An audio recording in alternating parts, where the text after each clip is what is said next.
അപ്പോൾ നമുക്ക് നമ്മുടെ കുട്ടികളെ സംരക്ഷിക്കുവാൻ അത് സാധിക്കണം. അതുകൊണ്ട് ഒരിക്കൽ കൂടി എനിക്ക് മക്കളോട് പറയാനുള്ളത്, നിങ്ങൾക്ക് ചുറ്റുമുള്ള യഥാർത്ഥ ലോകത്തെ നിങ്ങൾ തിരിച്ചറിയുക. ആരാണ് നിങ്ങളെ സ്നേഹിക്കുന്നത് തിരിച്ചറിയുക.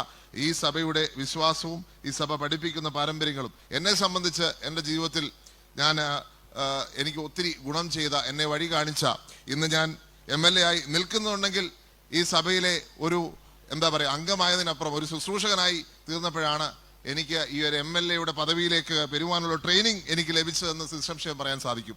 കാരണം ഞാൻ ആദ്യമായിട്ട് മൈക്ക് നിന്നത് 3ാമത്തെ ദുബ്ദേൻ വായിക്കാനാണ്. അന്ന് നിന്നത് എങ്ങനെയാണെന്ന് എനിക്കറിയാം, ഇന്ന് ഞാൻ എങ്ങനെ നിൽക്കുന്നു എന്ന് എനിക്കറിയാം. തീർച്ചയായിട്ടും അത് പരിശുദ്ധ മാത്യൂസ് ദിദ്യൻ ബാബ തിരുമേനിയോട് ഞാൻ ജീവിതകാലം മൊത്തം കടപ്പെട്ടിരിക്കുന്ന കാര്യമാണ്.